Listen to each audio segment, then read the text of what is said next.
maybe they'll get it right or something, but not allowed to waste time. So here on my left side is the author we've come to interact with this beautiful afternoon. Uwem Akpan, a round of applause, please. Yeah, Uwem is a very prolific Nigerian writer. I wouldn't want to say who has been exiled in US since all this while.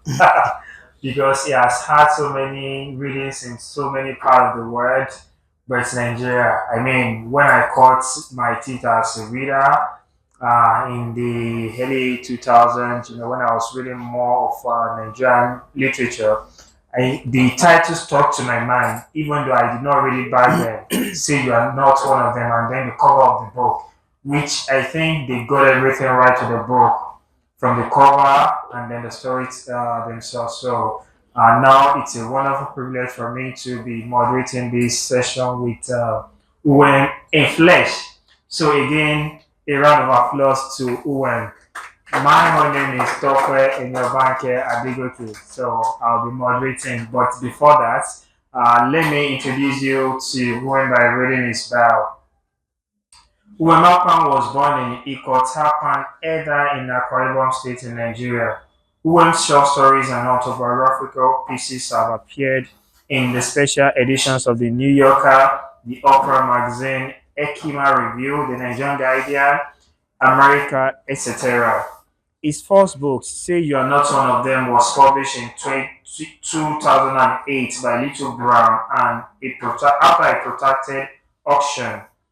It's made the best of the year list at the People magazine, Wall Street Journal, and other places. The New York Times made it the editor's choice, and Entertainment Weekly listed it at number 27 in the best of the decade. Say You Are Not One of Them won the Commonwealth Prize, Africa region. Say you're one of them. Say you are one of them. Yeah, that's what I said. No. Yeah, in my mind races. My mind races. Sorry for that. Yeah, won the Commonwealth Prize, Africa region, the Opera Book Prize, and the Hearst Rights Legacy Award. The collection of short stories was a 2009 Opera Book Club selection. A New York Times and Wall Street Journal number one bestseller, it has been translated into 12 languages, including German. A round of applause to that for that feat. For an African author to be published in all these European languages. His second book, which we'll be reading from and talking about, is titled, it's a novel, it's debut novel, by the way, New York, My Village. The comma is very, very important. We'll come to that later on. Was published on November 2, 2021 by W. Norton. In this immigrant story, Uwem writes about New York City with the same promise and pain we saw in his African cities of Say You Are One of Them. New York City has always mystified me since I first spent 2 weeks in Bronx in 1993, he says. It was only when I lived in Manhattan in 2013 that I began to understand the metro system, to visit the different neighborhoods, to enjoy the endless ethnic dishes. It didn't also take long before I discovered the city's crazy underbelly. Yeah, I would love to hear about that more. Uwem has been a fellow at the Black Mountain Institute, University of Nevada, Las Vegas 2010, Institute for the Humanities, University of Michigan 2011, Yado Foundation, Saratoga Springs, New York 2012, the Common Center, the New York Public Library 2013, and the Ant Center for the Catholic Intellectual Heritage, Loyola College, Chicago 2017. Uwem teaches in the University of Florida's MFA program. So a round of applause again for meeting Uwem in person. Now to begin properly, let us start by the title. When I got the book, I mean, of course, I've never been to New York, but the depiction is very, very close to what we've been seeing in movies a lot, about how New York City looks like, and then having this unpaid publicity for your book on the, on the signage is fascinating. But on opening the book, I noticed very important thing there that, oh, it comes with a comma. So, and thinking through it, I now understand that with a comma, the title changes in meaning. It actually is addressing New York. It's maybe it critiques New York, but then without a comma, which is a mistake on the, I guess, the graphics artist who designed the cover. It's a kind of, to me, it implies assimilation rather than a critic. So I want you to speak on how you came up with the title and, the significance of this comma, if I'm right in my imagination or not. Yeah. Hello, everyone. Hello, everyone. Yes, thank you for coming to hear me read. Thank you, Tope. Yeah. Thank you, Azafi, and the whole Parisia group. Thank you, Anote, Yeah. um, who's been tremendously helpful to me, both in the writing of the book in terms of research and publicity. I- Ibadan, specifically, Bodija is very close to my heart. I lived here as a young seminarian in 1992 Yeah. to 1993. Wow. I lived on, no, let him hold it. It's okay. It's okay. I lived on Oshantokun Avenue. Oh, Oshintokun Oshantokun Avenue. Avenue. Yeah. So I'm not kidding. Yeah. um, it was that year that I met this teacher, Father Jerry McIntyre. He's dead now. He was our writing teacher. And that 1 year has made the difference in my life. He was a very inspiring teacher. He taxed us to no end. I was the kind of student who would write more than the teacher wanted for the class, so that he started having private sessions with me to accommodate my writing because I was taken by it. I never met someone who taught literature like that. The man was literature. He was on fire nonstop. He would even tell you he would tell you a word and say, this is green, this is blue, this is purple. I never heard that kind of thing before. So if you find my work very descriptive, is the one who helped me know the feeling or the feel of colors. Even to know that if you watch movies, when they're showing Europe and America, it's very bluish. When they're showing Africa, it's brown, like the Sahara Desert brown. So these things exist, and this teacher, allowed me to get into this world. So Bodija is emotional, where I am concerned. New York, my village. I It's the last thing I do in a book to pick the title. I do not believe. I do not begin with the title. You can have a title. It's easy to have a title. The more important thing is to have a book, and then your editors, your publisher, yourself would now determine what to call the book. So for me, the feeling behind this title, comma or no comma, came from the idea that New York has 20 million people living in one space. So it's very anonymous. You're just seeing crowds. You're in a crowd, but you're alone. So, like it is anywhere in the world, after a while, you're going to find your people in any crowd. You're going to have your friends in the city and you guys meet and know each other.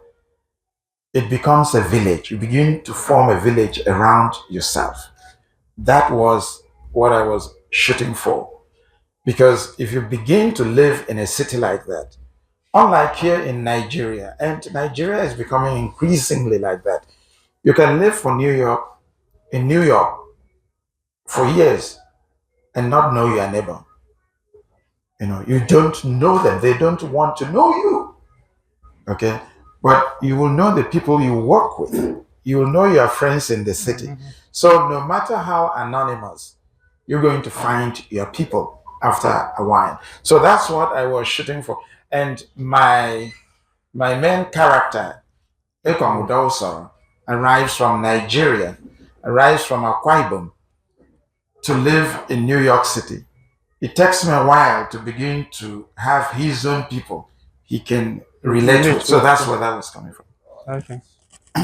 All right. Wonderful. Yeah. So the comma is very, very important. So, yeah, I also want to draw a kind of similarity. I picked up the book at a point when I had just submitted my German visa application, and then I happened to meet a fellow Nigerian there, and who was also in the creative industry, and we were talking about these quite humiliations that Nigerian people face, when they are applying for European visa and all that. And he told me, Tope, we need to read about this. Why are Nigerian authors not writing about this? And when I started reading the book, I think a day after that discussion, the opening scenes in the first two, three chapters, right? Yeah, Yeah. actually deals about that, and it's so relatable to me. It was as if I had gone back to the embassy to kill, everything. So writing that, and having left Nigeria for a long time, and and opening the book with that kind of a saying, what prompted you to, start the book in that sort of way? Okay. Um, the first time I went into an embassy was in 1993. Um, right after my stay in Bodija. Yeah. Yeah. I was sent abroad to study by the Society of Jesus. At that point, I was a Jesuit seminarian. Um, we were very scared going into the embassy. It was in Lagos. You couldn't sleep that night. Yeah. Yeah. I went in and I got my visa easily. So I'm like,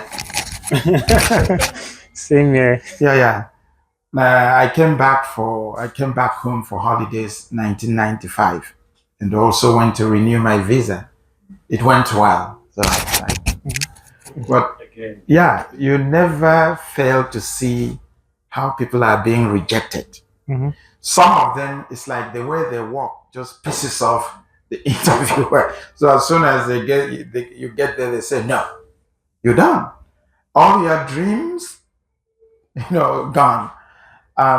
So I finished my first degree in the US in English and philosophy.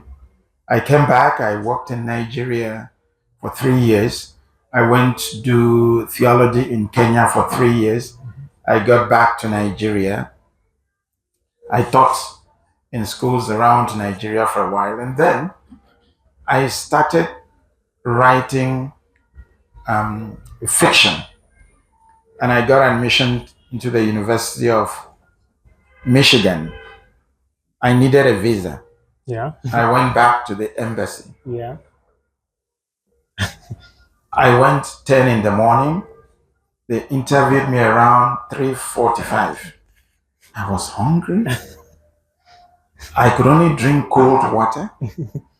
Yeah. And the atmosphere is very Cold.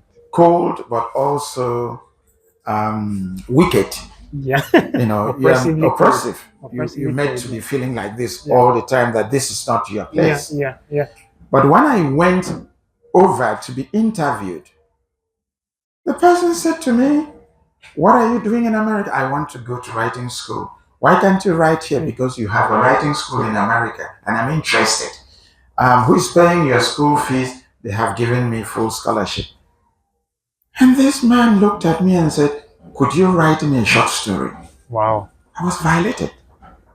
How am I going to stand there and write you a short story? Yeah. I felt so violated. In fact, if the dream of writing and learning from America, you know, was not deeper than my emotions, I would have spat on his face and gone home. To begin with, I'm the kind of the shortest time I've ever used to write a story draft is 2 weeks. Other stories and say you're one of them, it's 6 months, it's 5 years. So telling me to stand there and write you a short story, and I write at night. I write lying on the bed. Wow. You know, something my mother has done everything to discourage me from. Well, what is this? Why are you writing with your back to the bed, your face to the ceiling, your legs pulled in like this, the laptop like this? You're going to destroy your backbone. Your neck could be gone. I said, Mama, forget about that one. This is what works for me. Nobody would say you're a bad mother when I die. Please leave me alone. So telling me to stand there and write a short story, I was mad. Yeah. I learned to pretend. So I stood there. Oh. Yeah, you have to. Do you want that visa or not? Oh, no. Yeah, well. So I stood there for a while. I was really going to stand there for 1 hour to frustrate him. But I knew that there was a long line of people waiting. Yeah. So after a while, I wrote 2 sentences. He actually gave me pen and paper. Wow. Yeah, I wrote 2 sentences. I slipped it back to him. Yeah, true. He read it out and said, where's the rest of the story? Where's the rest? Then he gave me the visa. He was already going to give you the visa. Yeah, but why torture me? See, so I've always said to my soul, I will write about this experience, what it means for people in the third world to want to go to the West. So if you look at it, this was 2004. Yeah. I finally wrote the book 2021. Yeah, published it in 2021. Yeah, it's a long time. And if I may add, when I wrote the book, I just did that in 2 paragraphs. It's my editor who said to me, when we Americans, we want to know what happens in our embassies. Yeah. We hear so much, but we have no dramatization. Same thing with the characters and the novel as well. Yeah. So that's where that came from. Yeah. I see. A round of applause for that. For sharing that part of experience. And to chip in, I can also remember, I think Audio Firmon has also had similar experience, when he was confronted at the immigration. Oh, you're a poet. How can you prove that you're a poet? And, I can't really remember. You say you're a poet. You said you're a poet. Very, very challenging and accusatory. And then, of course, I also experienced similar thing maybe 2 months ago, also at the immigration checkpoints in Germany, myself in Berlin. And when I arrived, and the immigration officer was very, very surprised that I'll be in Germany for 2 months. And he got surprised because I will be staying for a longer period, not just 1 week or 2 weeks, but 2 months. And then to the most, I later understood, to the most swankiest part of Germany, the most richest part of Germany that the real rich Germans live, Zut Island, So this man actually detained me and, asked for all sort of details, information, and then the last straw that, that made him to concede defeat to just allow me to go in was he had to see my inbox email where the invite letter actually originated from, and I was like, oh, how could I have fabricated all this document that I was giving to you? It doesn't make sense to me. So yeah, so it's very, very wonderful. Of course, I've also written my own experience in nonfiction as traveler, but I love your own detailed experience, over 3 chapters, how you sketched it, and the tension also of appealing and then rejecting him the visa the second time, So they make a lot of money through that, The statistics is there. The UK government alone, the money they make from the former colonies, of people trying to apply for visa, it's a whole lot, So it's very, very important. And then I appreciate a lot of Americans who want to know what actually happened in their foreign embassy. So I mean, yeah. So I hope that they do pick up the book and read more about it. So that takes me to my next questions on econ. Oh, there's a moment when econ notes how his colleagues consider him exotic and simultaneously threatening. He encounters so many poignant, so many racist, people who are pretentious towards him. And how does the novel confront this liberal white gaze without becoming didactic? Because I love it so much, and but I want to know how, what prompted you to kind of challenges. Of course, on the surface, America is trying to be liberal, but just like Uncle Tade has told me several times about the American politics, because he himself travels to the US a lot, and then using the J.P. Clark child law, America the America over there, by the way.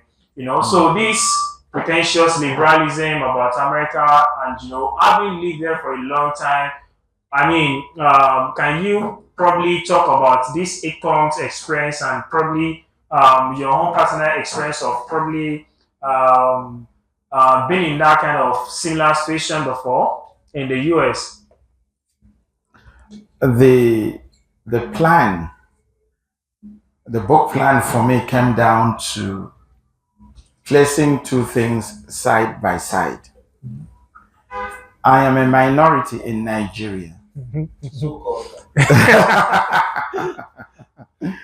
um, when you're outside this country and you say you're from Nigeria, people say Yoruba. Yeah, You said no. no, no, Igbo. no, No. How's that Fulani? Say no. no. Said, Then are what you are from you? Cameroon? Then what are you? So I can place a bet and defeat all of you if I said to you how many ethnic groups are in this country. Do you know? Nobody knows.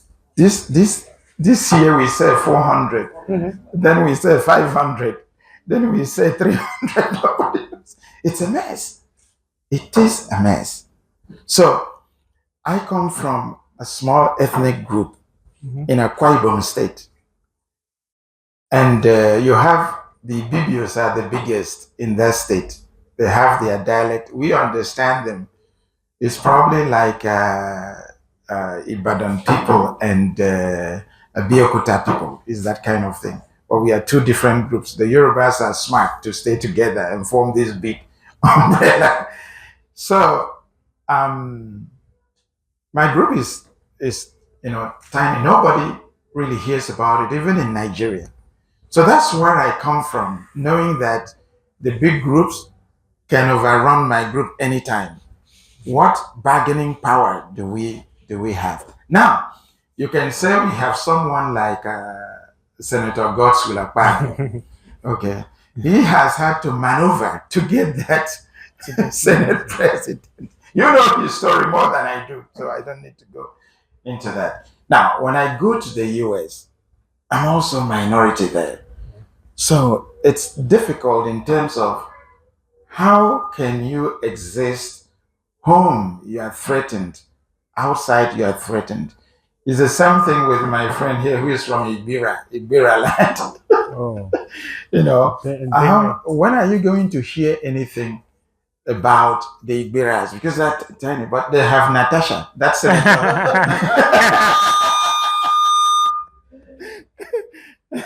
okay. So that was the task that Ekong has to go to the US as a minority. And Ekong is an editor. So he goes with short stories about Biafra, minority Biafra. So he gets this fellowship in a publishing house in New York City. So when he goes there, of course, everyone is white. So that's how I shaped the story. So you would see tribalism and racism. The super minorities have no serious choices here. You're a minority wherever you go. You're a minority. Um, Look at the people now in Benue State. They're being slaughtered. Why is it not registering in the international community? Who are the thieves? Nobody knows about them. Can you imagine if that happened to the Yorubas or the Igbos or the Hausas? So there's a price you pay because nobody knows you. You can be deleted from life. And it has happened to many groups on earth, because you did not have the power. So this is where I'm, coming from. And the book allows me to talk about what Igbo dominated Biafra did to the minorities of the Niger Delta. It was brutal. That's why today the minorities within Biafra don't want to hear anything about Biafra. But you may not know that because you don't know there are minorities over there. So you will not find the minorities of the Niger Delta celebrating May 30th, Biafran Day. Never. Absolutely not. We've nothing to celebrate. You will not find the minorities of the Niger Delta sitting back at home every month. That doesn't happen in minority lands because Biafra was evil to us. I'll go into details. And these have shocked young Igbos like nothing because their big writers have continually made them feel they were the only victims of this war. They were traumatized. They died of hunger. The genocide before the war. That genocide before the war, the year before the war, 1/3 of those who were killed were minorities of the Niger Delta. They were killed in Yoruba land. They were killed in the north. So why is there no story about us? Because probably for the Igbo writers, if they open that can, they'll have to explain to the world what they did to the minorities during the war. So they don't talk about it. And we live in the same country. During the war, they sacked so many villages. That's why many people joined the army. Now, there were people who joined the Biafran army out of, we want to be in Biafra. I'm not discussing that at all. We want to be in Biafra. We want to be in Biafra. But the majority of those who joined, if you did not want to be, if Biafra came to you and said, look, we want you to join Biafra and be in the army, and you said no, do you know what will happen to you? Death. They'll kill you. They'll kill you. Nigeria did not use child soldiers. Biafra used child soldiers. So we have our boys, 12 years old, being introduced to firearms in something we didn't really want. Nigeria gave us River State and Cross River State. It was called Southeastern State then. And Biafra said we could not have our states. We have to be in Biafra. Why? Because of the oil of the Niger Delta, the oil. So we have suffered. I think you can hear me, right? Yeah. Okay, so thank you very much. So we have suffered a lot, and I was always trying to look for a way to bring this story, our stories, to where it can they can be heard and appreciated.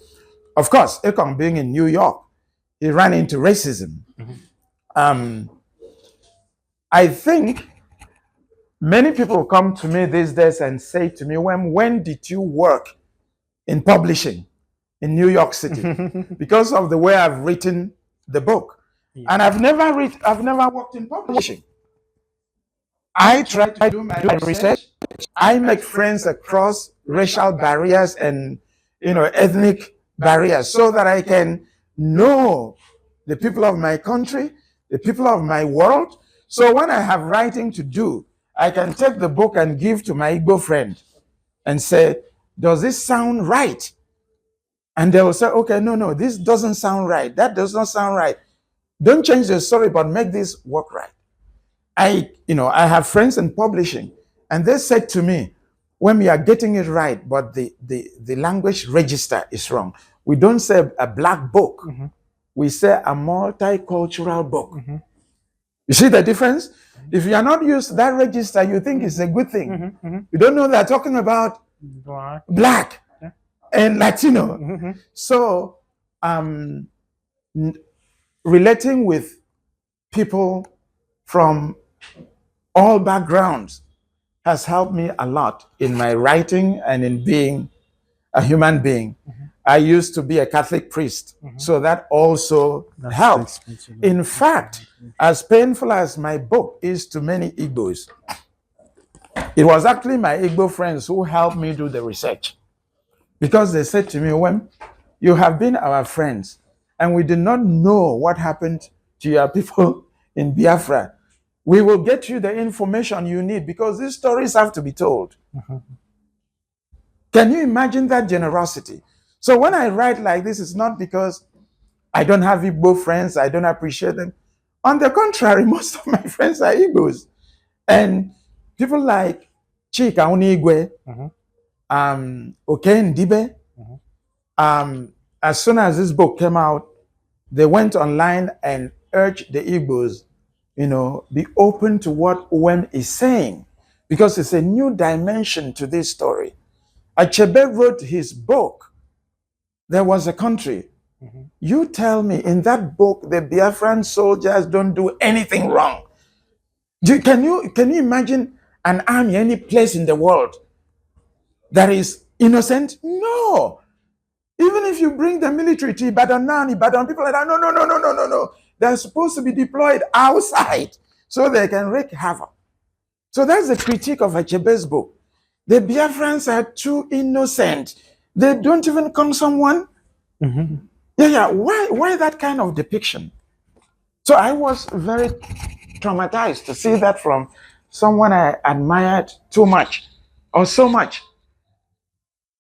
The only time Achebe says Biafra did something wrong is when they killed Italian oil workers.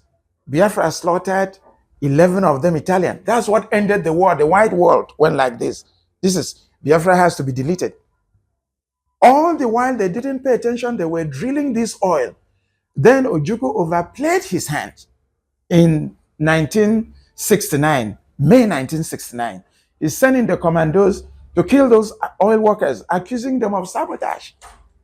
So, you know how it is now when you kill a white person. You know how it is. Trump stands up and says, whoa, whoa, whoa, whoa, look at what is happening in South Africa. He tells all kinds of lies to finish off the South Africans. The Europeans stand up and say, well, what is happening there? Why are you doing this to white people? That's how the power structure, is.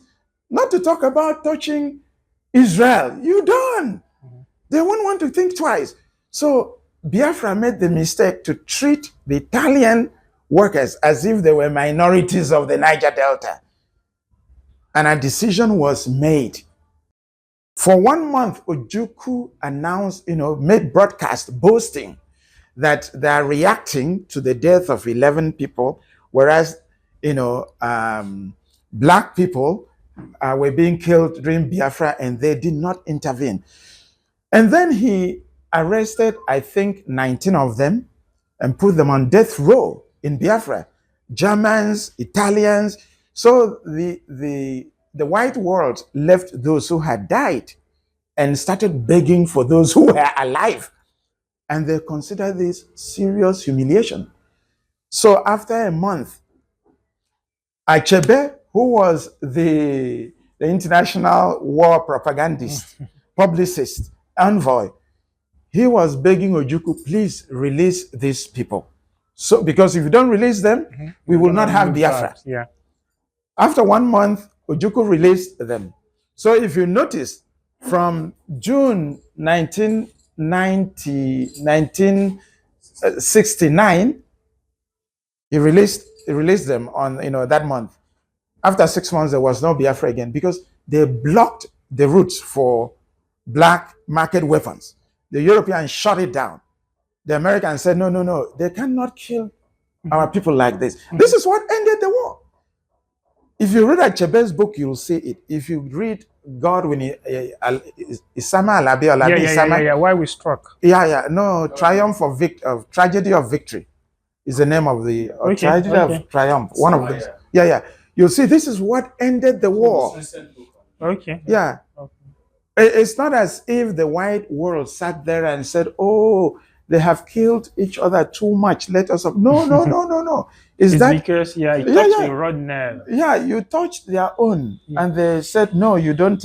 So they signaled to Nigeria to go after, Biafra, and within 6 months they planned for exile for Juku in Cote d'Ivoire. Okay. Um. So now you do not also hear that minorities of the Niger Delta died of hunger during the war. Mm-hmm. We died. We died. A lot of us. Mm-hmm. You will not also hear that the stupid policy of giving the Igbos only 20 pounds after the war. It wasn't just the Igbos. All the people who were in Biafra, Mm-hmm. suffer this. I'm trying to tell you how much, excuse me, we have been written out of Mm-hmm. the thing.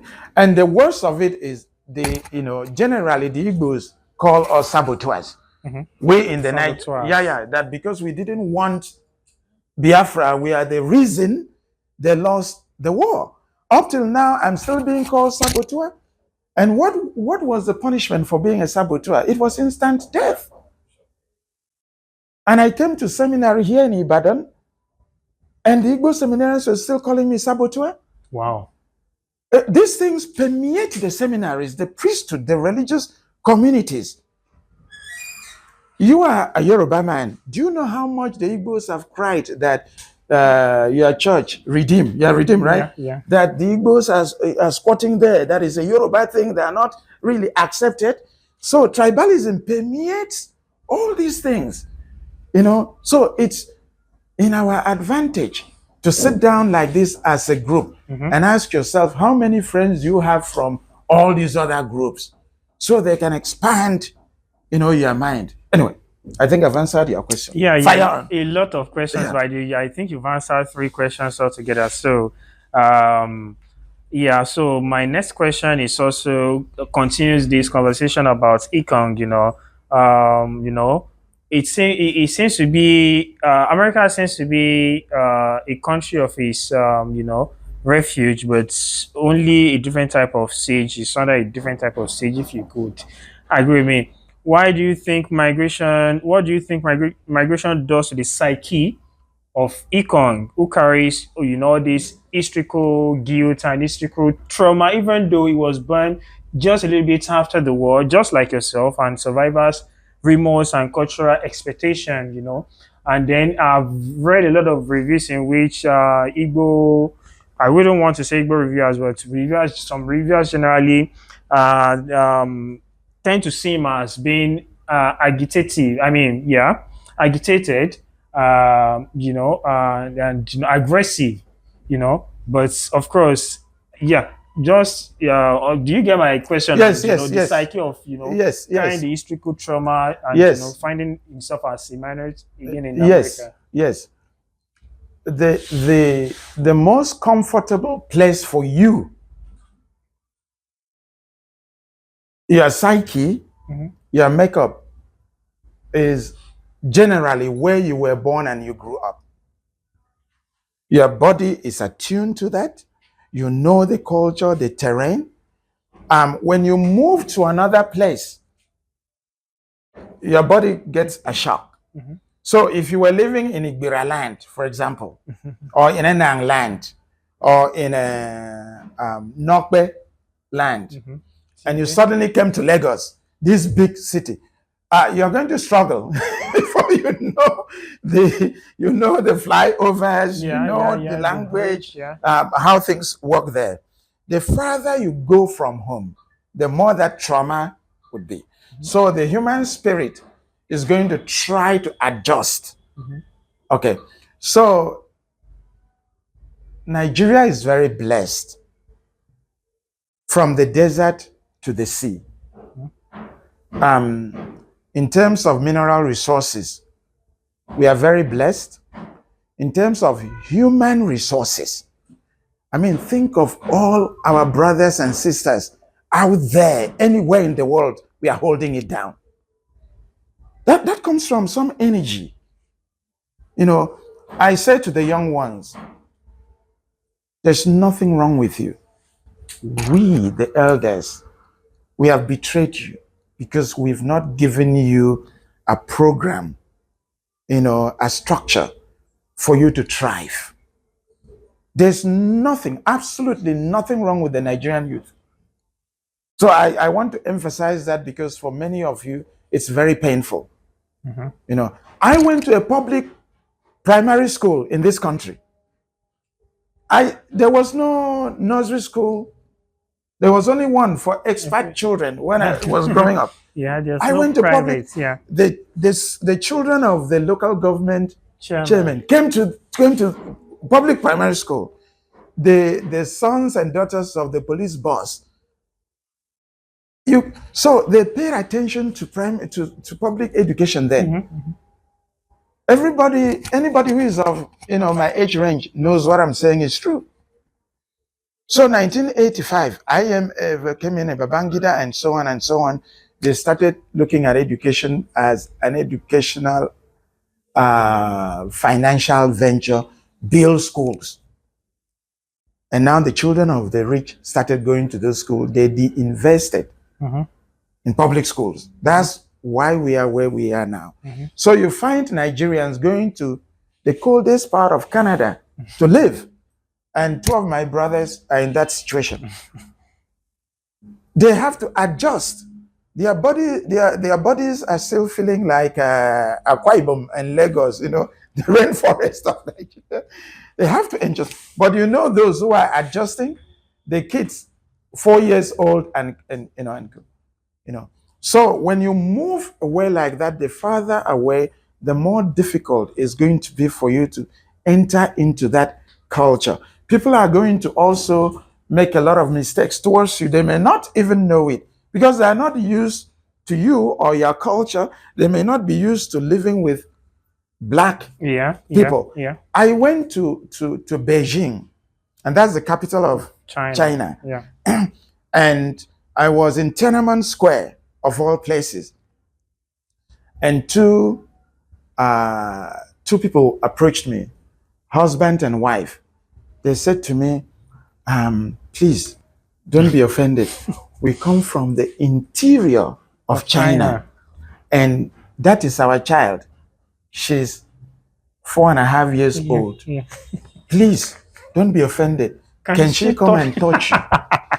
It happened to me also in Germany. Yeah, this is 2015. Can she? So I was like, yes, because what is a child supposed to do? Yeah. A child is curious. Yeah. This is not racism. Exactly. Yeah, this is curiosity. Yeah. And the parents have taken time to explain this. So I'm like, if I'm in the same world with this child, why can't? So she came and she touched me. I went down, she touched my hair. She started speaking English to me. Wow. Yeah, because they're learning that in school. She spoke it better than the parents. Wow. And was translating now to the parents. I said New York. She said New York, Times Square. So we spoke, And if I'm going back in time, my grandmother used to say to me in Akwa Ibom, when she was a small girl, there was nothing she wanted to do than touch the DO skin. The DO was white. So my grandmother was in that situation. She always wanted to touch the white skin. Where would you see the DO skin to touch? So there is the natural curiosity. But there is racism also. Yeah. There are people who know it and say, yeah, you're a monkey. Yeah. That's a whole different conversation. So as you go out, that's why Ekong is very patient in the book with them. Before he reacts, he's been pushed to the wall, and then he would react. Yeah. You ask yourself, how have the minorities in Nigeria, reacted? You think if you're a minority in Yoruba land, something happens, you are quickly going to start a fight? No, you'll be looking around. Where are my people? Let me negotiate first, whether I can get out, alive. If it's in Hausa land, it's the same thing. So there's a trauma when you go to another place, but it's better if you are making the choice yourself to go, like all of us, Japan, you know. Japan. Think of it, if they came and took you as slaves on a ship to America, there was resistance and resistance. And the trauma is still there today. Okay. Okay, so thanks a lot. Well, before we proceed further, Akpan would love to read excerpt from his novel. We have the novel over there. We have copies over there for anybody interested in buying. So, yep. Yeah. Welcome to the new arrivals. Welcome. So welcome, and thanks for joining us. Yeah. So here is it, the page 8. Okay. Yeah. So this is page 80. Page 80. If you have the book, you Yeah. can turn to page 80 to read along with the author. If you don't, it's fine. This is Sekong trying to tell her boss about the Biafran war and the minority I'm experience. still gonna ask you a question on that after this. Yeah. Yeah. Yeah. But after a while, you'll open it up. They're all dying to talk. Of course, definitely. I told Molly is Ekong's boss in New York, that for the longest time I could neither express any anger nor knew how to share this, because Mama herself had refused to judge my father's rapist. All she ever wanted to talk about was how much I kicked in her womb as they raped him. So Ekong was in the womb when the war started, and Biafran forces came to rape Ekong's father in the presence of the mom. Yeah. Yeah, I can see the shock on your face. Not even the mother, the father. If you pushed her, she said many of these soldiers looked hungry and tattered from rushed military boot camp and arrived in Awanang villages angry and afraid. If you pushed her more, she told you how many times between Papa's capture and news of his death, she voluntarily cooked for the patrols, unlike other relatives of the disappeared. She had hoped they would, in gratitude, give her some hints of her husband's destiny. If you pushed her even further, she laughed a hopeless laugh and asked you to prove that the Nigeria that won the war has been fair to the oil minorities today, or that my anger or minority war stories activism, as she put it, would bring back my brother who died of kwashiorkor in the last year of the war. Papa's discarded blood-stained blue trousers had stood in for the corpse at the Requiem Mass. It was a private arrangement in the sacristy of Our Lady of Guadalupe, so our Igbo parishioners would not be offended. So when this war was going on and our people were being killed, if you were killed as a saboteur, Biafra did not allow you to have proper burial. Yeah, the priest will not, was told you couldn't do this. Yeah. The night mass was celebrated by our parish priest, Father Walsh, after he had gathered my extended family to say his fellow priest in Igboland reliably told him how Papa was executed. So after raping him, they took him away and killed him. Mama had taken time to perfume and iron these trousers and had folded them neatly in a little brown cotton box and given them to the priest like an offertory gift. And he, in turn, had placed it on the edge of the altar by the crucifix. The cross was hastily written on the four sides with charcoal by the emotionally wrought Father Walsh. And the top was covered with a square white linen, the corporal, the shawl for the remnants of the Blessed Sacrament. Over the years, I got to know that the priest had asked the sacristan, Usen's father, to leave because he was crying so much for my father, his childhood friend. Caro's grandpa, Ananang, who voluntarily became a Biafran soldier, had staunchly disobeyed the priest and stayed on to spy on who did or said what.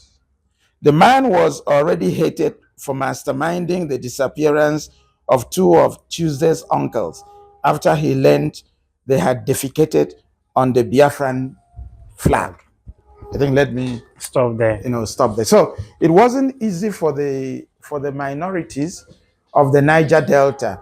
I have read a lot of Facebook posts where some Igbo people are accusing me that I did not mention the fact that minorities were also soldiers, Biafran soldiers.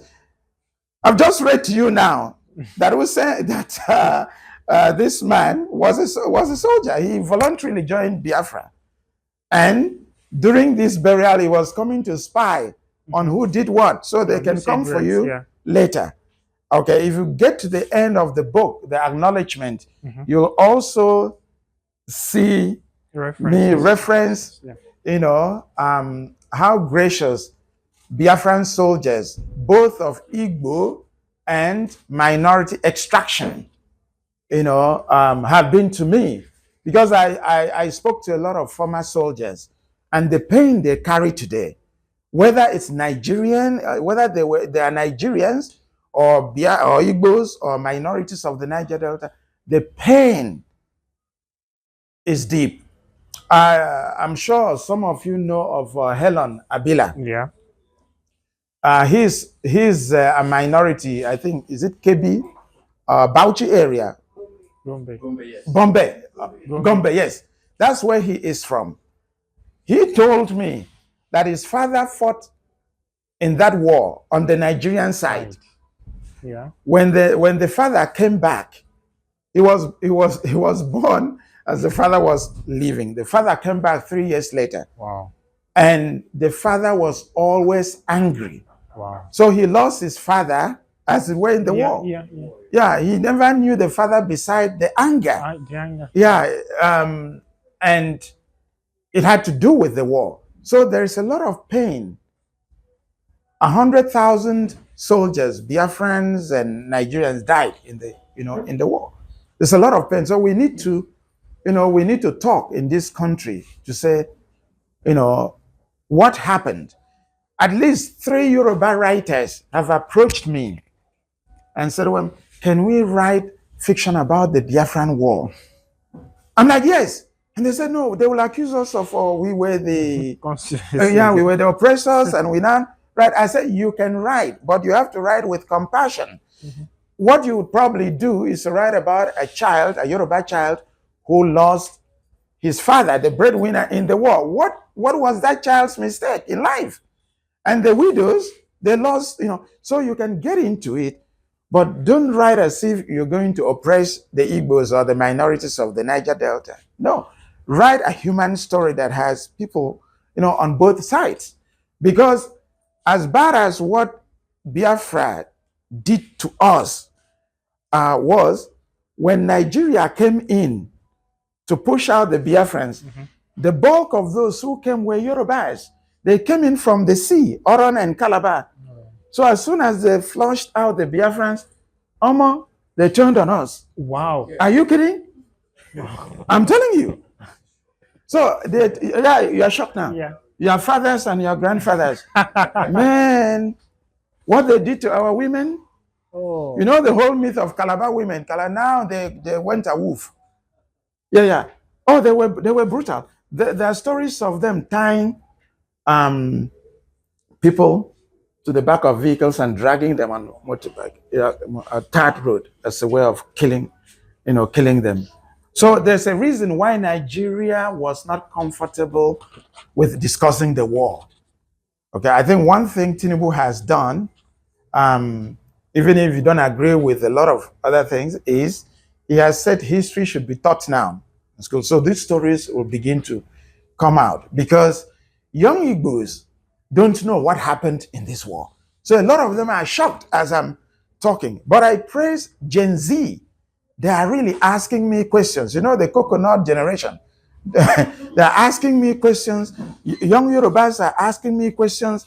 And when I said, you came to the Niger Delta, you defeated Biafra, but you turned on us. They said, we've never heard this. We thought our people just came there to liberate you.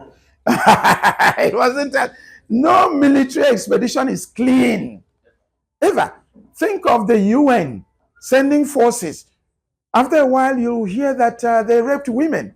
Think of it this way: you send men who, even when they're home, they're sleeping with their wives every day and side chicks non-stop. Now you send them to the war front for 3 years. Are they not going to have sex?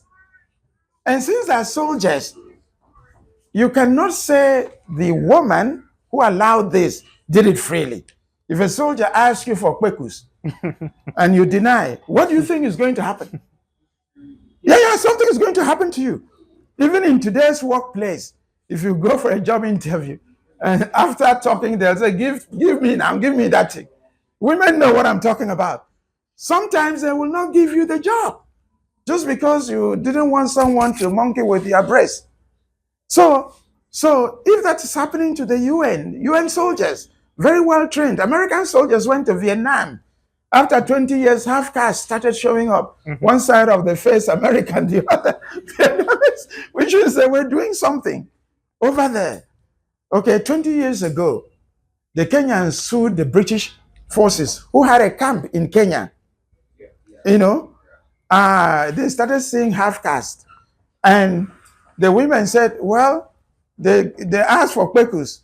We couldn't refuse because they had guns. They had to pay millions, billions to these people in Kenya. So it's not a small thing for soldiers to be deployed. How are they going to cope? They'll want to have sex. They will want to have sex no matter what you do. Are they going to have masturbation alone for 3 years? So there's a problem. There's a problem. We have to make sure we don't have too much or too many wars in the world. We should reduce the number. Look at what is happening to the children of Gaza and Israel as we are speaking. Even if you say Israel is the aggressor, think of it this way. Do you think their 10-year-old children are sleeping at night? No. They're not, because they have seen bombs and what the bombs look like. So that's the kind of I've gone from what you asked me to other areas. Okay. So you want to open it to? Yeah. Anybody? I still have my own questions, but anybody wants to contribute to the discuss, wants to ask questions, or wants to elaborate on something that we've been discussing? Yeah. One, two. Let me just take three at a time. So let's proceed with you first. All right. Good afternoon, everyone. Yeah. Good afternoon. My name is Daramola Luke. I have the question to ask. Yeah. Very good one for me. In the Second Republic, Yeah. Chinua Achebe wrote a book, The Trouble Trouble with with Nigeria. Yes. Now, in that book, I think it has 8-9 chapters.